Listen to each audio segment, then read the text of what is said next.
Hello ए जी कहोगे जी? सुनना, बता तो। ए गांव में आया है तो कैसे लगते के था वो?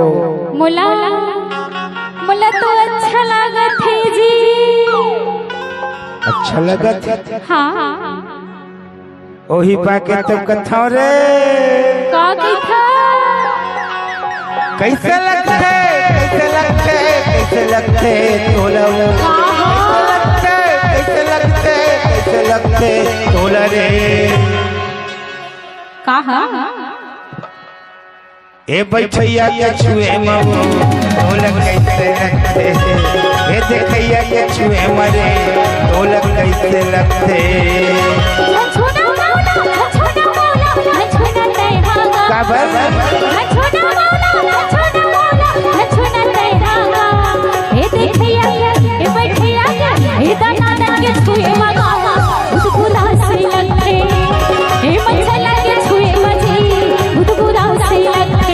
कैसे लगते कैसे लगते कैसे लगते तोला कैसे लगते कैसे लगते तोला रे।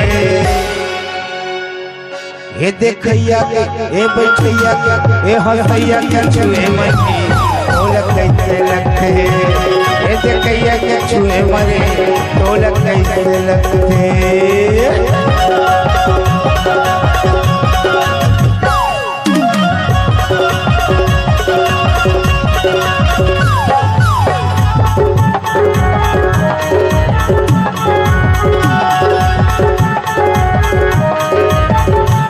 गोरी बदन है कुंवर तन है हो गता बदन है कुंवर तन है हो गता रंग रंग में तोर सपना वो करत रिच परेशान आनी पानी तोर सपना वो करत रिच परेशान।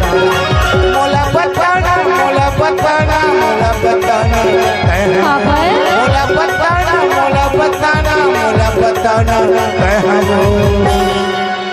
ए हंसैया के छुए मरे ढोलक कैसे लगते, ए दनादन के छुए मरे ढोलक कैसे लगते।